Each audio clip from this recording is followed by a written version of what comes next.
Boa tarde, aldeia. Eu sou a professora Danúbia, professora do terceiro ano, e eu estou aqui hoje para conversar com a professora Tânia Ferreira Rezende sobre o tema Saberes para uma Educação Antirracista.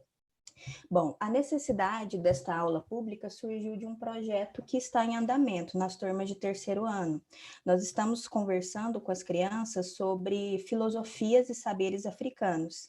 E a gente foca bastante nessa questão do plural, né? Saberes, filosofias, Áfricas, né?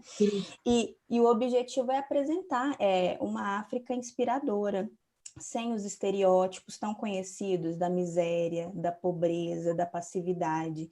E esse é um dos pilares da escola, né? A gente tenta a todo momento fugir de uma educação colonizada e buscar outras formas de ver o mundo, sem hierarquias, né? E aí a professora Tânia gentilmente aceitou esse convite para conversar com a gente, né? Eu vou apresentá-la.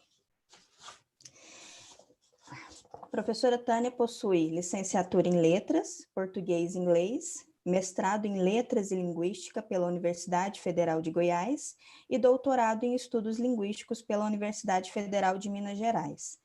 É professora associada da Universidade Federal de Goiás, atua na linha de pesquisa de Linguagem, Sociedade e Cultura, com ênfase em Sociolinguística, priorizando temáticas relacionadas ao letramento intercultural, políticas linguísticas situadas na intersecção gênero, identidade, étnico-racial, cultura, linguagem e educação linguística, de grupos subalternizados. Líder do OBIA, Grupo de Estudos Interculturais Decoloniais da Linguagem. Coordenadora do Laboratório de Políticas e Promoção da Diversidade Linguística e Cultural da Faculdade de Letras. Também coordena o Centro de Formação e Apoio Linguístico e Literário Maria Firmina dos Reis, da Faculdade de Letras, UFG. Então, antes de começar, de fazer a primeira pergunta, eu gostaria de falar aqui o nome e sobrenome do menino João Pedro Matos Pinto, de 14 anos, que foi assassinado dentro da sua casa ontem, no Complexo do Salgueiro, no Rio de Janeiro, né? Engrossando mais uma estatística de que se você é um jovem negro no Brasil, a sua chance de ser assassinado mais do que dobra, né? Então, pegando esse gancho, eu gostaria de fazer a primeira pergunta para a professora Tânia, né? Existe uma citação de uma filósofa negra estadunidense, a Angela Davis, muito reproduzida nas redes sociais, né?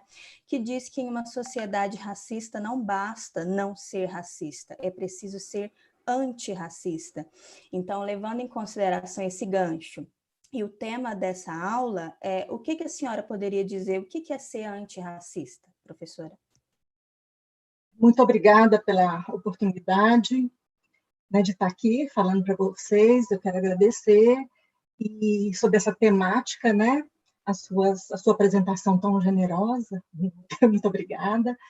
E essa abertura, né, que você faz já é uma abertura antirracista, né? Quando você abre essa aula, né, falando desse acontecimento que no Brasil não é exceção, nós sabemos disso, você já tem uma atitude antirracista. Então, o que é, né, qual que é a diferença de não ser racista? Vamos citar aquela fala que é um artigo, né, de Jamila Ribeiro, que ela começa dizendo assim, de uma pesquisa, né, que foi feita no Brasil. A pergunta foi feita para as pessoas: você acha que no Brasil tem racismo? E a grande maioria das pessoas, né, respondeu: sim, no Brasil tem racismo. O brasileiro é racista? Sim, o brasileiro é racista. Você se considera racista? Não, eu não sou racista. Bom, então quem é racista no Brasil? Né? Se o brasileiro é racista, se tem racismo no Brasil, mas ninguém se considera racista, então quem é esse brasileiro racista? Por que no Brasil tem racismo? Então vamos começar com essa problematização e por que a violência no Brasil só cresce. Nós vimos o Observatório da Segurança Pública no Brasil, né, publicou seu último relatório, e nesse relatório os crimes tendem a diminuir, mas não a violência contra as pessoas negras, não a violência contra as mulheres. Tem uma conta aí que não está fechando, né? Tem uma coisa aí que não está batendo. Então, o que está acontecendo nesse país? que é ser racista, o que é não, o que é ser antirracista. Veja bem, isso aqui, esse cantinho meu aqui, eu estou chamando de meu quilombo pedagógico, né? Meu cantinho pedagógico é meu quilombo pedagógico. Por quê? Nós precisamos expor um lado do Brasil, sobretudo para as crianças. Nós construímos um letramento que é semiótico, que é pela imagem. A criança ela vai vendo coisas, ela vai convivendo com essas imagens e ela vai naturalizando esses sentidos. Ela vai construindo sentido pela naturalização do que ela vê com as imagens com as quais ela convive. Veja bem, eu tenho aqui bruxas. Então, o menininho na escola, quando ele briga, e ele vira, e assim, é muito normal, ele briga, fica com raiva e fala, bruxa, sua bruxa. De onde vem isso? Por que a imagem da bruxa é essa imagem? O que é bruxa? Nós já trabalhamos na escola a narrativa, o que eram as bruxas? Quem eram as bruxas? O que é ser bruxa? Por que a bruxa tem essa imagem? Isso é uma coisa que eu gosto de chamar a atenção. Eu fiz um semestre de sociolinguística só com a narrativa sobre as bruxas. E a história única sobre as bruxas. Por que nós não entramos nessa luta narrativa com outras narrativas? Quem eram as bruxas? Tem um livro maravilhoso, cadê ele? Caliban e a Bruxa, né? Esse livro, muito bom, sobre bruxas. Ele é outra narrativa. Aí, vem outra coisa aqui que eu gosto de mostrar. A mulher negra tem uma imagem, né, de exposição da mulher negra. A gente está entrando nessa luta com outras imagens. Mas, em geral, há uma imagem da mulher negra, né? A Preta Rara aí está com um livro maravilhoso, Eu, Empregada Doméstica, que é uma narrativa que entra na luta narrativa da história única da mulher negra. Olha, aqui eu tenho uma imagem que é muito mostrada, né? A trouxa de roupa na cabeça. Qual que é o trabalho da mulher negra? Eu tenho aqui um cesto. Nesse cesto eu tenho sabão de bola. Pouca gente hoje em dia talvez conheça sabão de bola. Quem faz sabão de bola? De onde vem? Quais são as mãos que embolam sabão? O que embolaram sabão? Quantas crianças foram criadas por mãos que embolaram sabão? Crianças foram alimentadas pelo produto das mãos que embolaram sabão. Que cor tinham essas mãos? Precisamos entrar nessa luta narrativa.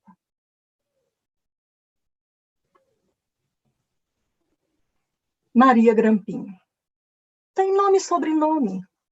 Maria da Purificação. Vamos contar outra história da Maria Grampinho. Então, quando eu conto a história, olha, Maria da Purificação foi uma moça que morou num porão. Mas há uma razão para essa moça ter morado no porão da Casa Grande, na cidade de Goiás. Ela se chamava Maria da Purificação. Maria Grampinho não era um bom nome para ela. Eu vou contar outra história de Maria da Purificação. Isso é uma atitude antirracista. Então, não basta eu dizer que chamar Maria Grampinho de Maria Grampinho não é bom, é racismo. Não basta eu dizer que bullying, dependendo do bullying, é racismo. Eu tenho que combater e mudar o nome, evitar o nome. Ao evitar o nome, ao não chamar essa moça de Maria Grampinho, chamá-la de Maria da Purificação, como disse Lélia Gonzalez, as mulheres negras também têm sobrenome, elas têm nome e têm sobrenome. Maria da Purificação, ela tem nome e sobrenome. Quando eu digo isso, quando eu dou outra versão para essa história, eu tenho uma atitude antirracista, para além da atitude não racista de contar a história dela. Quando eu conto a história dela, e digo que ela morava coitadinha, morava num porão, porque ela era negra, pobrezinha, é até uma atitude, né, não racista.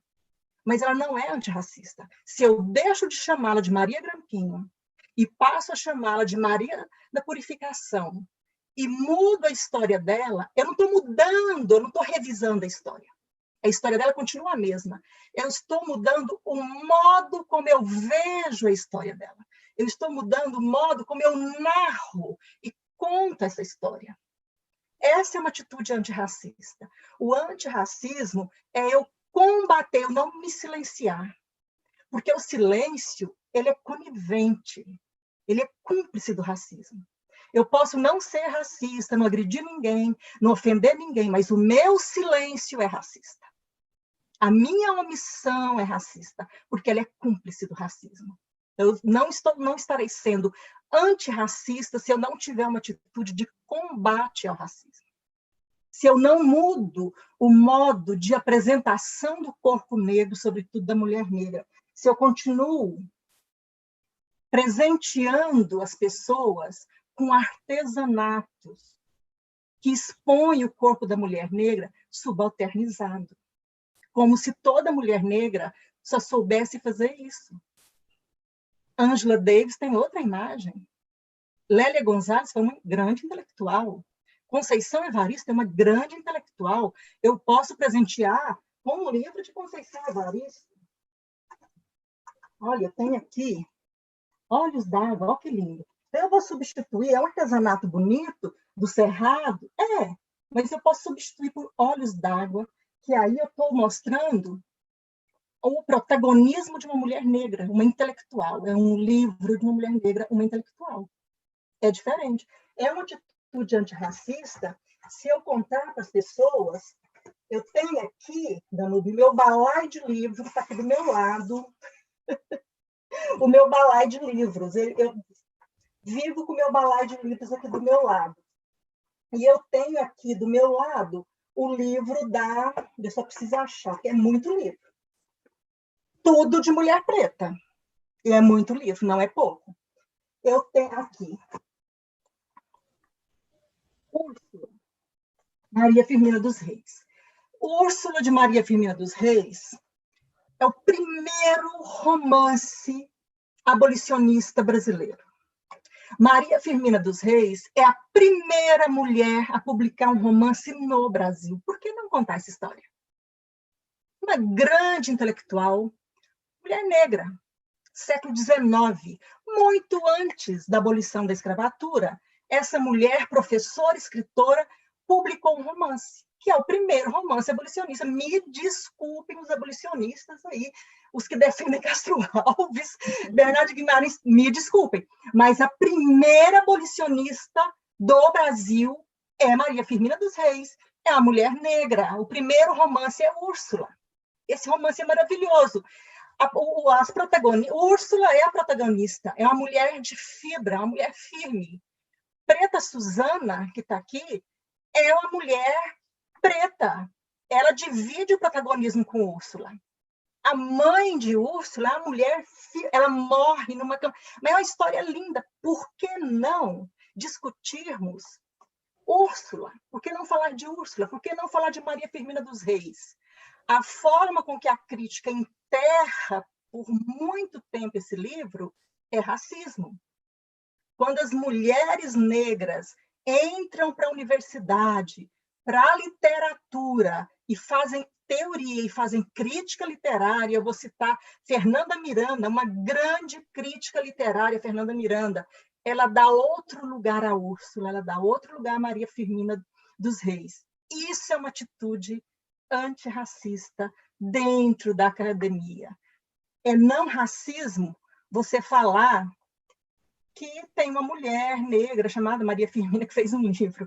É antirracismo você fazer uma crítica literária que dá um lugar de protagonismo para Maria Firmina dos Reis quando diz é o primeiro romance brasileiro abolicionista. É o primeiro romance feminino brasileiro. É a primeira romancista negra brasileira. É esse livro. Então, acho que a diferença é essa, seja na academia, na intelectualidade, seja na sociedade quando você escolhe inocentemente um presente ou conta uma história para as crianças, né, com uma história da Maria da Purificação, e aí você vai escolher o nome, Maria da Purificação, Maria Grampinho. Essa escolha, ela é política, ela é séria, e ela pode ser racista ou antirracista. Não, não existe atitude inocente, não existe atitude despretensiosa, é preciso policiar. E nessas atitudes é que vai estar a diferença entre você ser uma pessoa que não é racista, e está nessa estatística de brasileiros aqui, né, não é racista, ou você vai ser uma pessoa que, além de não ser racista, é antirracista, porque você tem uma atitude e faz um trabalho antirracismo. Eu não sei se Sim. responde. Pensando nessa questão, né, dos abolicionistas, é importante a gente falar que ser abolicionista não significa ser antirracista, né? Nem um pouco. Sim, e essa questão, né, da imagem da mulher negra que você tocou, eu me lembro do conceito de imagens de controle, né, da Patricia Hill Collins, quando ela fala que essas imagens estereotipadas são reproduzidas tão insistentemente na mídia que a gente só consegue associar a mulher negra àquela mulata hipersexualizada ou a ama de leite, não é? Ou aquela mulher, ou a negra barraqueira, né? A negra Também. barraqueira, a negra nervosa, né? Sim. Então, vamos para a próxima pergunta, professora. Eu queria falar a gente tem uma lei muito importante, né, de 2008, 11.645, que atualiza a lei 10.639, e que torna obrigatório o ensino da história e cultura afro-brasileira e indígena. E aí, eu como professora do ensino básico, vejo que esse conteúdo muitas vezes se restringe às datas do calendário escolar, né? Já tem que falar da cultura indígena? Então tá, no dia 19 de abril a gente faz ali uma atividade, a gente não vai nem entrar, né, nessa questão de como essas atividades são ministradas, ou então no Dia da Consciência Negra, né? Como que a gente sai disso, professora? Como que a gente sai desse processo tão colonialista que a gente tem dificuldade de contar a própria história? Tem que vir uma lei para obrigar a gente a falar da gente mesmo, né? Pois é, a gente ama por decreto, né? No Dia das Mães, no Dia dos Namorados, a gente ama por decreto, a gente é livre por decreto. Essa problematização que você traz é muito importante. Tá? A gente vem discutindo, e ontem na live das minhas alunas, elas discutiram isso, e a minha aluna já, né, raivosa, ela disse, eu não quero mais, eu não aceito mais convite para o 20 de novembro, eu não quero mais convite para o 20 de novembro, para o 13 de maio, e eu não quero mais. E eu entendi a fala dela, a angústia dela, né? Não quer mais esses convites e não vai mais. Entendi muito bem. Eu fiz uma fala outro dia, olha só, tem esse livro aqui do Daniel Munduruku, Coisas de Onça. É um livro que eu gosto muito, do Daniel Munduruku, e eu uso muito para discutir o seguinte: quando a gente vai falar do começo de tudo, de todos os começos, falar de filosofia sobre tudo, o que é filosofia, o que é pensamento, o que é pensar, sobre política, qual é o começo das coisas? Nós vamos lá para os gregos, né? A gente vai lá para Aristóteles. E aí tem um trecho até que eu usei para fazer essa fala, que é do Rancière, e ele fala assim, para falar de política, vamos começar do começo, vamos lá para o livro 1 de política do Aristóteles. Aí eu faço uma resposta a ele, e falo, não, vamos no outro começo, vamos aqui para Coisa de Onça do Daniel Munduruku e vamos pensar no outro começo. Vamos começar pensando quem somos nós. De onde viemos nós aqui, nesse lugar que nós estamos, né? Brasil, América do Sul, América Latina. Vamos pensar nesse lugar como a Bia Yala, na língua cuna, né? A Bia Yala, ou na América Ladina, da Lélia Gonzalez. Vamos pensar em outros nomes, em outras coisas, o que quer dizer isso, onde é que nós estamos. Vamos pensar noutra forma de começar, não no Aristóteles, mas nos Munduruku, por exemplo, nos Tupi, nos Auém, nos Aquém. Vamos pensar em outros povos, nos Banto, nos Iorubá. Vamos pensar, né? Tem as abayomi. Quem são as mulheres, as bonequinhas lindas, mas quem são as mulheres abayomi?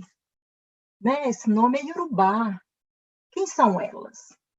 Que força de resistência é essa que, né, levou essas mulheres na travessia atlântica, fazer a bonequinha da Barra da Saia? O que significa isso? Quem somos nós? Vamos nos sentir. Quem somos nós? Para a gente começar a pensar isso aí. Por que a gente precisa? Vem uma lei, e eu não vejo outro modo. Acho que tem que ter a lei. Se não tiver lei, a gente não faz nada. Parece que a gente já está condicionado, né? Eu acho que a lei é importante. A lei é muito importante. Eu acho que a LDB de 1996, né, que ela vem no vácuo, né, da Constituição de 88, Constituição Cidadã. E aí vem as emendas, né? Essas leis são um avanço, elas são resultado de conquistas de muitas lutas. São movimentos sociais organizados, movimentos negros, movimentos indígenas, movimentos de mulheres. Você tem aí Graça Graúna, Eliane Potiguara, que lideraram muitos movimentos. O movimento negro unificado no Brasil inteiro, que se organiza, tem uma luta organizada. E essas leis, elas são resultado desses movimentos sociais organizados, ou nós não teríamos essas leis.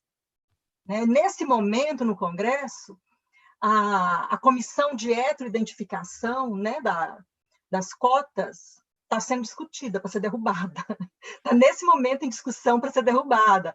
Então, assim, a gente conquista um pedacinho, derruba ali, conquista ali, derruba ali. Então, é muita luta, muita luta. E a conquista é até pequena. Então, a lei ela é importante para garantir o direito. Mas o que significa isso enquanto constituição subjetiva e identitária desse povo que a gente chama de brasileiro, que é uma generalização, né? O povo brasileiro é uma generalização. O que significa isso? Essa força que Abdias Nascimento chamou de quilombismo, de aquilombamento. Que força é essa? A gente precisa primeiro entender isso para entender por que fica restrita a essas datas. Porque há uma resistência da sociedade. Né? A sociedade, mesmo a sociedade negra, parda, indígena, não quer deixar acontecer. Né? Então, assim, vai para a escola, porque essas leis, elas são leis que modificam currículos. A gente precisa, né, recontextualizar, reconceitualizar os currículos. Elas vão para a escola para modificar os currículos.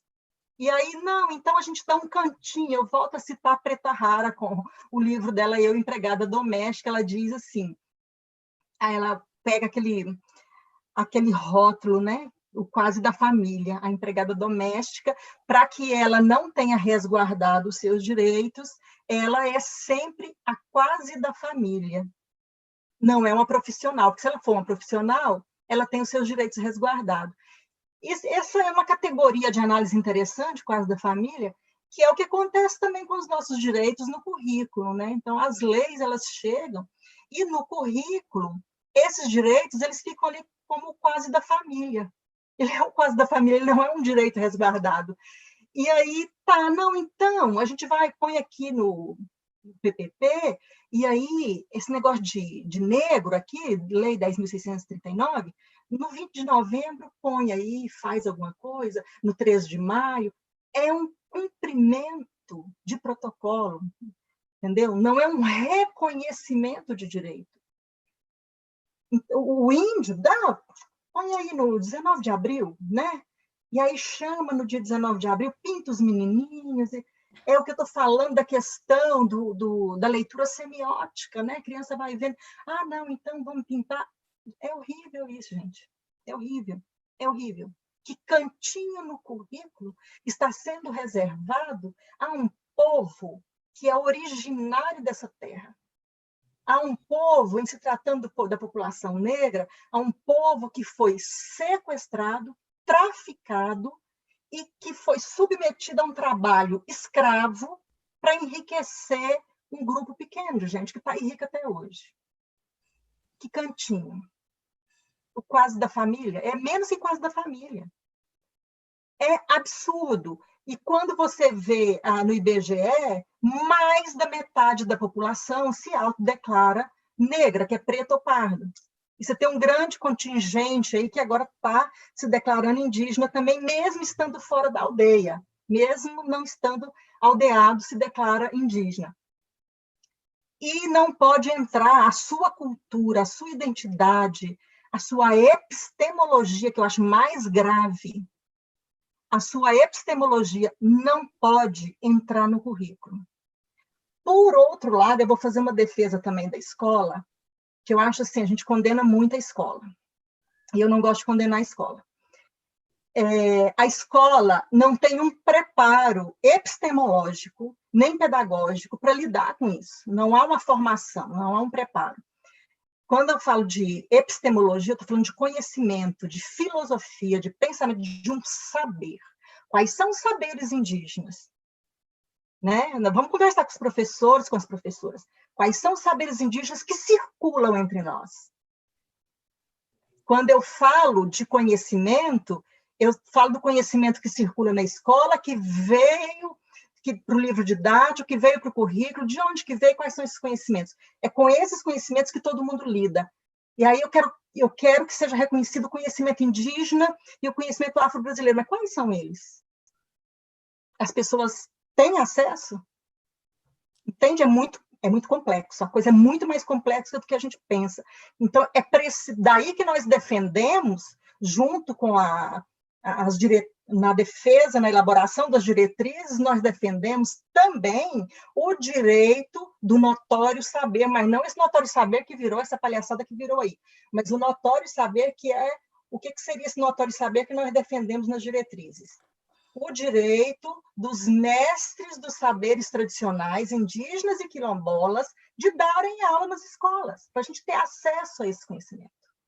Né? Dona Fiota da Tabatinga, em Bom Despacho, em Minas Gerais, nosso vizinho aqui, Dona Fiota era a única pessoa viva quando a lei foi aprovada, 10.639, 2003, né, foi aprovada.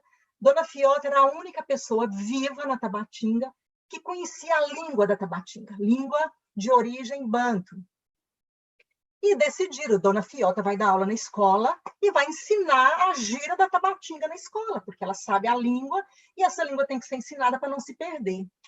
E a secretaria não aceitou, porque ela era analfabeta. Veja bem, isso é o notório saber que nós defendemos. Sim. Como assim ela é analfabeta? Né? Vamos chamar Paulo Freire para conversa, gente. É isso que a gente precisa entender. E ela teve uma tirada maravilhosa, que ela falou assim, eu não tenho a letra, eu tenho a palavra. Então, esse grafocentrismo, esse nosso apego, né, ao grafo-logocentrismo, esse nosso apego ao escolarismo europeu, isso é um prejuízo, porque Dona Fiota da Tabatinga, ela é analfabeta da nossa perspectiva, mas não da perspectiva do saber tradicional da Tabatinga. Isso tem que ser valorizado. Né? Os quilombolas têm os seus saberes. Aí eu volto a falar aqui na bola de sabão. Isso aqui tem um conhecimento químico, manejo químico, né, que pouca gente sabe, que pouca gente conhece. E que essas mulheres conhecem e sabem manejar. Isso precisa... A gente fez uma aula sobre isso no IF, ali da Contorno, no IF Goiano. A gente falou sobre isso, a gente fez o sabão e falou sobre a prática do sabão e sobre a técnica, o conhecimento que isso envolve. E que mulheres sustentaram famílias fazendo sabão, vendendo sabão. Tem todo um conhecimento, um empreendedorismo, né, aí, que vem da vida, da existência dessas mulheres. Isso pode estar todos os dias na escola. O conhecimento das ervas, que erva cura o quê? Para o indígena é assim, assim, para o quilombola é de outro jeito. Quais são os saberes indígenas e quilombolas que entram aí na nossa existência, porque está na nossa vida, a gente só não reconhece, não aceita. De onde vem a pamonha? Eu vou falar da pamonha, estou em Goiás, adoro pamonha. De onde vem a pamonha? Como é que começou essa tradição de comer pamonha? De quem que é isso? a tapioca, a pamonha, para mim não é tapioca, é beiju, né? Eu conheço como beiju. De onde que vem a tapioca, de onde que vem o beiju, qual que é a diferença? Isso pode estar todos os dias, não precisa do 20 de novembro. Agora, é preciso conversar sobre isso. É preciso falar o que é um currículo cotidiano.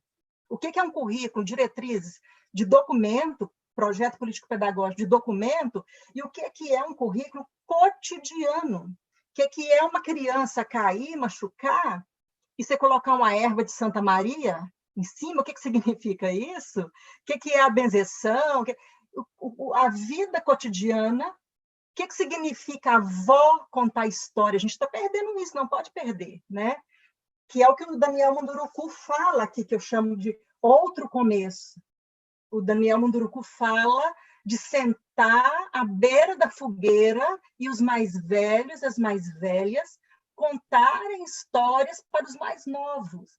O que significa isso, gente? Isso é um tipo de educação, isso é um tipo de vivência, isso é um tipo de cultura que é muito bonito, que é muito afetivo, e a gente está perdendo.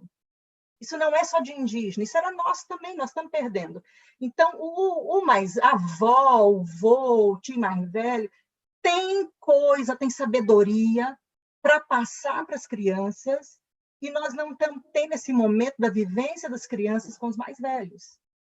Isso é viver a Lei 10.639, só que a gente não vê assim. A gente acha que a lei é esperar o 20 de novembro, chamar uma pessoa, um intelectual que tem lattes, né? Chamar ele na escola para dar uma palestra. Precisamos superar isso. Precisamos superar o lattes. Precisamos superar títulos. Levem para a escola uma dona Fiota da Tabatinga, um quilombola. A gente tem um quilombo urbano aqui em Aparecida de Goiânia, aqui pertinho de Goiânia. No Jardim Cascata, em Aparecida de Goiânia, é um quilombo urbano. Chama uma liderança, um ancião, uma anciã, lá de Jardim Cascata, para falar dos seus saberes. Qualquer dia, no dia 20 de março. Vamos falar da enchente de São José. Qual o significado que tem enchente de São José para vocês? Isso é viver a Lei 10.639. Indígena, Goiânia está cheia de indígena, Goiás está cheio de indígena, o Brasil está cheio de indígena por todo lado. E tem vídeos na internet também de indígena. Vamos conversar com os indígenas. Aí vocês vão descobrindo, quando vocês começarem a conversar com indígena, com quilombola, vocês vão descobrindo que a nossa ancestralidade, a nossa trajetória, essa nossa esteira de caminhar de vida, ela tem muita coisa de indígena e de quilombola. A gente não sabe, porque não conversa com eles para saber. E a lei, ela fala disso. Ela não fala para a gente marcar a data. Ela fala para a gente trazer os conhecimentos para dentro da escola, para que as crianças cresçam sabendo da sua ancestralidade, para respeitar o outro, para além do corpo, para além da cor, para além do cabelo, eliminar bullying, para acabar com isso, porque palavra fere, adoece, e bullying é isso, né? Então, a educação antirracista, ela é o tempo todo minuto, e é para todo mundo, sem data. Exatamente. Assim, pensando nessa hierarquização de saberes, né, professora, eu penso quando a gente está falando de filosofias africanas e a gente trabalha a questão da ancestralidade, e aí as pessoas falam, não, mas isso não é filosofia, isso é religião, né? Não, peraí, Religião. né? Isso, essa questão de essa racionalidade, né, que impera na nossa mente colonizada, né? Uhum. Exatamente. E aí é a questão do epistemicídio, né? Essa questão de matar um povo, matando a sua cultura, a sua forma de ver o mundo, né? A sua lente para ver o mundo. E aí tem uma pergunta que eu tenho certeza que os pais que estão assistindo estão muito curiosos, né? Sim. Como educar crianças mais conscientes em relação ao racismo? Qual é o papel da família nisso? Assim, eu acho que você já falou bastante, né, nessa questão do papel da família, da escola, mas para a gente encerrar, né, com essa questão, como falar de racismo com uma criança que estuda numa escola que não tem nenhum coleguinha negro, por exemplo, né? Que ela vê o negro a pessoa que limpa a casa dela, é a pessoa que limpa a escola dela, é a pessoa que a serve no restaurante. Como tornar essa criança mais consciente em relação ao racismo? Olha, essa é uma questão que se tem levantado muito, né? Porque assim, a convivência da criança, isso a gente chama de racismo estrutural, né? Silvio Almeida está com um livro maravilhoso que é do racismo estrutural. Então, a criança ela convive com pessoas brancas num lugar e pessoas negras em outro lugar que é inferior. Isso é o racismo estrutural. A sociedade está estruturada assim. E aí o que eu digo a arte é maravilhosa, é a arte. Então, é saber escolher a arte. Cinema, e eu vou defender a minha panelinha, né? Literatura. Eu vou para a literatura. Aqui eu quero falar de Leodegária de Jesus. Leodegária de Jesus foi a primeira mulher a publicar um livro de poema em Goiás, mulher negra. Ninguém sabe disso. Então, quero defender a Leodegária de Jesus. Vamos ler poesia para esses meninos, para essas meninas. Vamos mostrar para essas meninas que mulher negra não é só para sambar no carnaval, né? Isso é um estereótipo. Que homem negro não é só para jogar futebol, isso também é um estereótipo. Eu acho que é a literatura, já falei da Maria Firmina, mas aqui tem Carolina de Jesus, né? Quarto de Despejo, Diário de Betita. Tem a Conceição Evaristo, tem esse livro aqui, Becos de Memória. Becos de Memória, gente, esse livro é narrativa, são contos pequenos. Então, eu acho assim, a gente precisa recuperar alguns hábitos que nós estamos perdendo. Que eu falei desse, né, de contar a história, que o Daniel Munduruku traz aqui em Coisas de Onça, que é sentar a família e contar a história. Se as famílias tirarem, isso é uma relação, é a construção de uma relação de afeto. Se as famílias tirarem, eu vou falar uma vez por semana, minha vontade é falar assim todo dia, mas eu sei que também tem aquela coisa da pressa, do trabalho, os meninos têm tarefa, tem tudo isso. Mas vamos tirar assim, uma vez por semana, tirar um tempinho para contar uma história, ler uma história ou ver um vídeo junto. Selecione alguma coisa que tenha a figura da pessoa negra como protagonista, sem estereotipar. Porque o estereótipo está aí por todo lado. Então, sem estereotipar. Leia um conto da Conceição Evaristo, leia um conto, converse sobre esse conto com essa criança, a gente tem muita literatura infantil, as mulheres, a Bayomi, a própria história aqui da Maria da Purificação, né, que é da Diane Valdez, o que teria na trouxa de Maria? Eu fico perguntando assim, o que teria no coração de Maria? Né? O que passava na cabecinha dela, no coraçãozinho dela? Princesas Negras. Esse livrinho, Princesas Negras, esse livro é muito bonitinho, gente. É infantil, é um livro maravilhoso. Eu queria que todo mundo lesse esse livro. A vontade que eu tenho é lindo, que toda criança lesse, é muito bonitinho, porque a Princesa Negra, ela não é para ser vista, ela é para ser sentida, é outra perspectiva de mundo, é outra epistemologia. Aí estamos falando de filosofia, né, Nanúbia? Estamos falando de filosofia. O epistemicídio, ele é muito cruel, porque ele faz com que a gente... Nós tínhamos isso, mas ele faz com que a gente perca perspectivas de mundo que são muito bonitas, que você olha a pessoa, você não vai ver a pessoa, você vai sentir a pessoa. Isso é outra perspectiva de mundo, é outra epistemologia, é outra forma de relação. Então, eu acho que ler com as crianças, contar a história para as crianças e escolher coisa que tem a pessoa negra como protagonista, para além do futebol, porque assim, no futebol é protagonista também, né? E no samba também é protagonista, mas para além desses lugares, né, que são estereotipados, que é o futebol e o samba, eu acho que é uma boa saída. A arte, de uma forma geral, eu acho que é uma boa saída.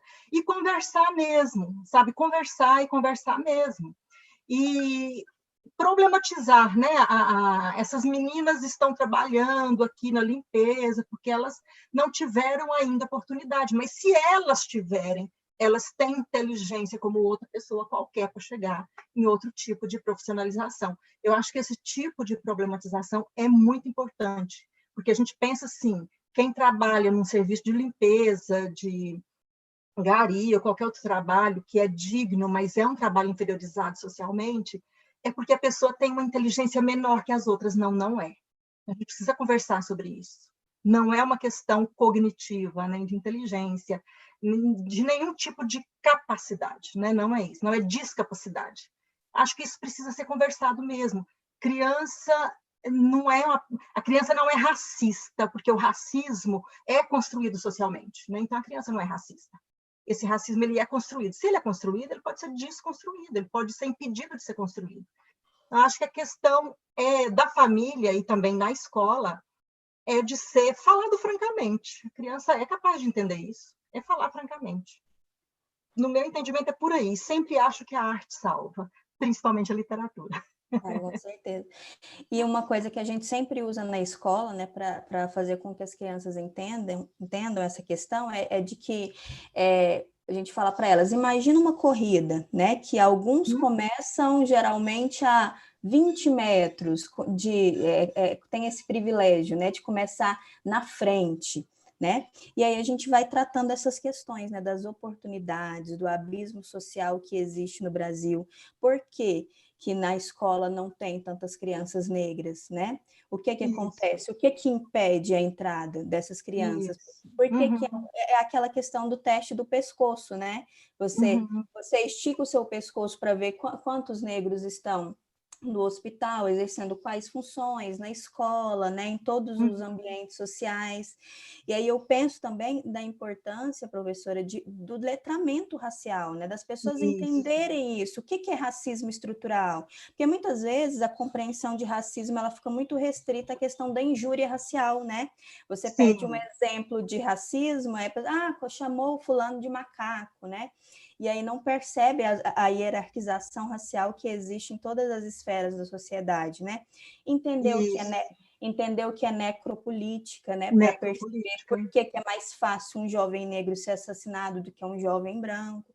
Isso. Né, é um caminho longo, né, professora? Assim. É longo, mas não é impossível, viu, Danube? É longo, mas não é impossível. Você falando da questão a língua, só mais uma coisinha que eu estava esquecendo de dizer, a língua, o ensino da língua, ele é muito, o racismo linguístico, o Gabriel acabou de publicar, né, um livro chamado Racismo Linguístico, que está maravilhoso, o livro do Gabriel, mas eu quero falar desse livro aqui, da professora Aparecida de Jesus Ferreira, de umas situações que eu tenho, assim, a gente está com muita imigração, né?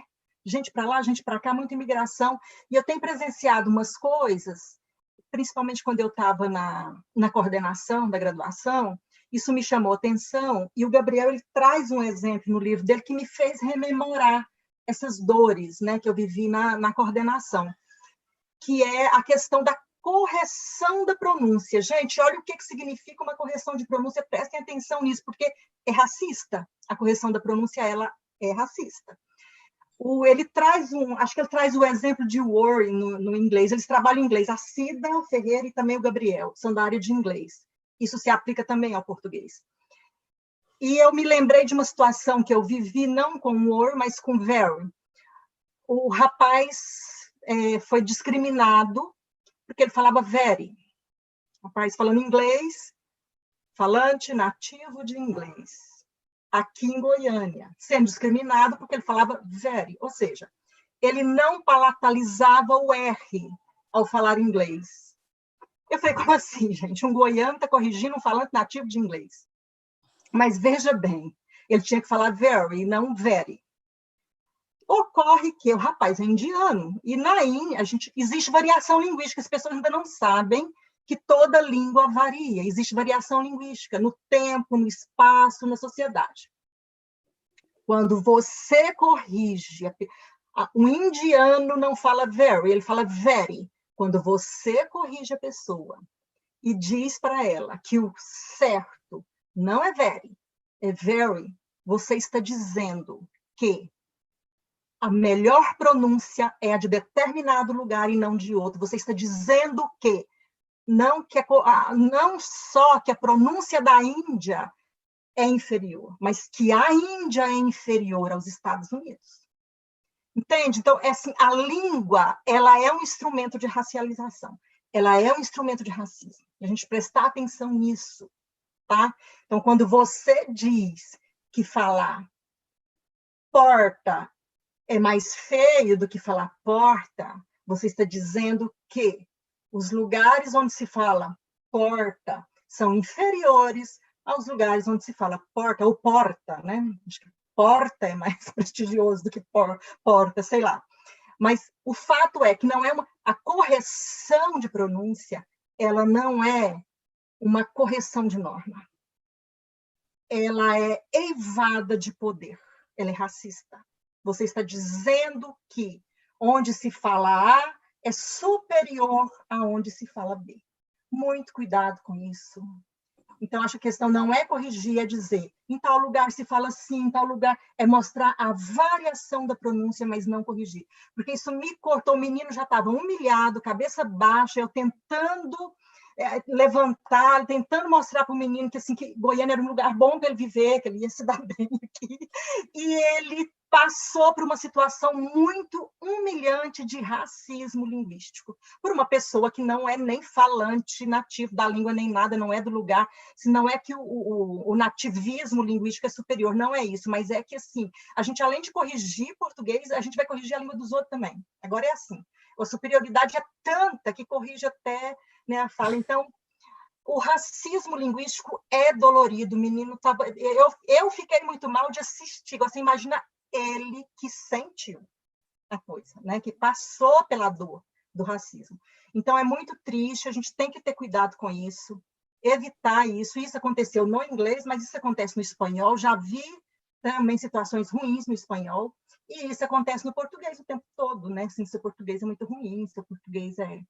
O fato de eu ter doutorado em língua portuguesa não me protege, não me impede de ser humilhada sociolinguisticamente, nunca me impediu, não impede, porque é o corpo, não é a língua, é o corpo está na frente. Então, isso eu acho que é uma coisa... E a Cida Ferreira e o Gabriel são do inglês e estão aí com trabalhos maravilhosos de racismo linguístico na área de inglês. A gente precisa fazer coisas na área de português. Vamos lá, Danúbia, vem me ajudar. Vou lá, sim, estou procurando uma orientadora para o doutorado, hein, professora? Venha, vamos trabalhar isso, essa temática, esse jeito do português, o povo só vai para a língua estrangeira. Vem trabalhar no português.